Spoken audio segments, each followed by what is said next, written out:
What's going on, guys? Dan back here with the Regular Guy Garage, tightening up the last few things before we get this car out to the drag strip. So let me show you what I got going on. All right, so a couple last things I did. I've always felt like this car had some weak spark.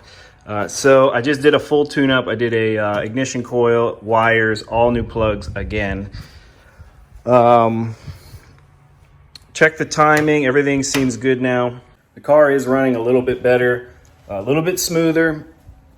So, I mean, before we get the car out there and ripping on it, just tighten that up real quick. I dove into the tune a little bit, did a bunch of research, and just to kind of tweak it, wide open throttle's always been good, but I've had kind of these little transition zones where the car would just stall out. Got those all taken care of.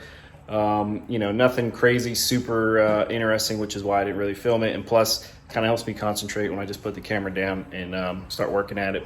But if you'll notice, the car is sitting up like this. The car has always had these front coilover suspension, but these springs are just not ideal for trying to drag race the car. So these are going to be coming off. I don't have all the parts in yet, but I have most of them.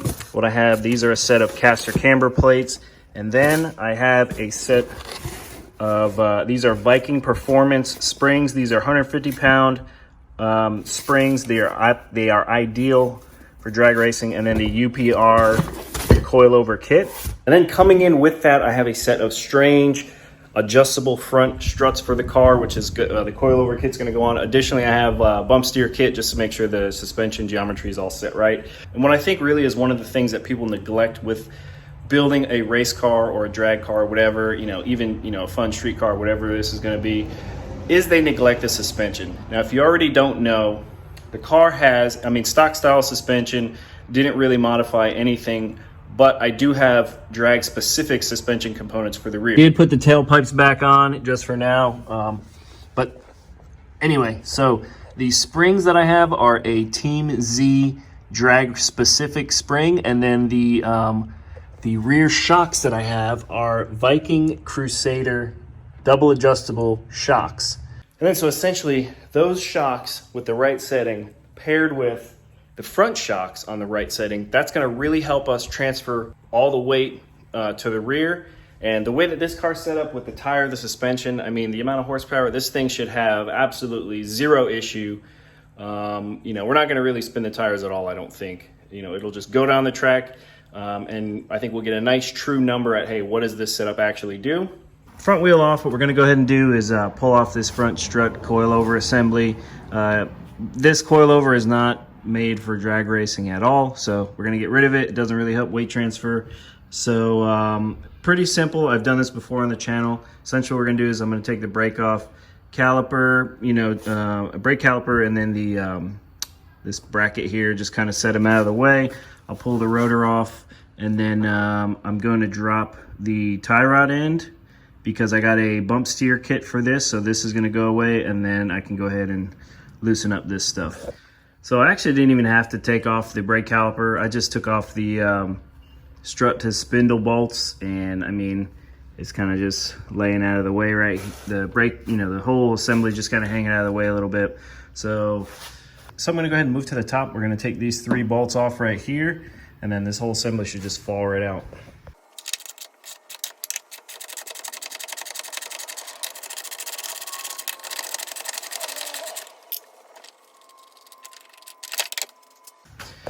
All right, as you can see, easy as that. I'm gonna go ahead and clean this off a little bit. First thing that's gonna go back onto this car is the caster camber plates.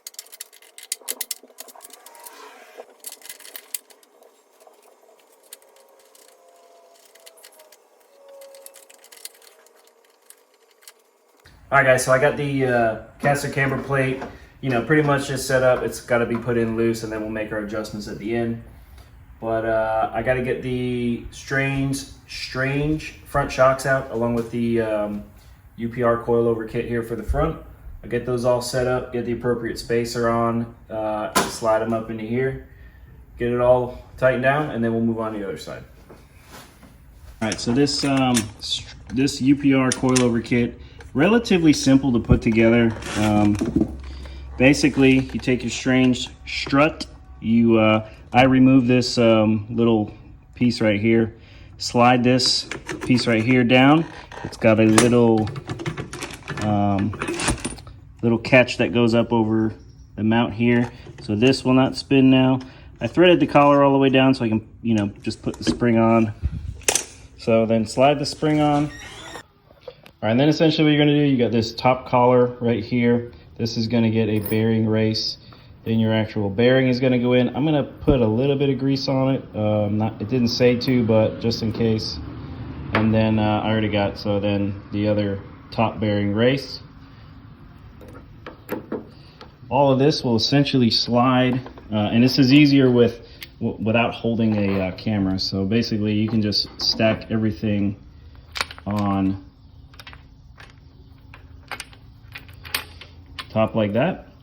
All right, so I know usually I do kind of like a step-by-step in my videos, a lot of wrenching. On this one, I'm gonna switch it up. I showed you a little bit of the install process, but to be honest, I just wanted this thing to get done, so I didn't really film anything after that. Also, check out my shirt. It's pretty awesome. Anyway, so camber plates in, this side, that side. Strange Performance plus UPR Viking front suspension done. Bump steer kit in, and then the adjustment is up here. I got it all adjusted. I'm gonna get this thing on the ground, adjust the ride height, and then tomorrow I'm gonna get this thing aligned. And basically we're gonna pick the video up of me testing out the setup, getting it ready. We're going to the track as long as the weather holds up. Hopefully something's open Saturday and we can get out there and see what this thing runs. All right guys, so quick update. I went to go put the car on the trailer, and I've been having an issue with the starter and flywheel. What happened was the starter got loose on me. I never really noticed it, and then it started grinding the flywheel. I thought I was able to save it, but the flywheel is just to the point where, I mean, the engine's just not kicking it over. So what I have to do is a lot of work that I'm not too happy about. I have to just slide the trans off, get the flex plate out, or I said flywheel, but flex plate. I'm gonna get the flex plate off. I'm gonna change the flex plate and starter, and then get this thing back up to get an alignment done, and then we can get it to the track. And to be honest, I wasn't gonna get to the track this week anyway, because as you can see, the weather is terrible. It's been raining. So, I mean, it's kind of an unfortunate thing with this car.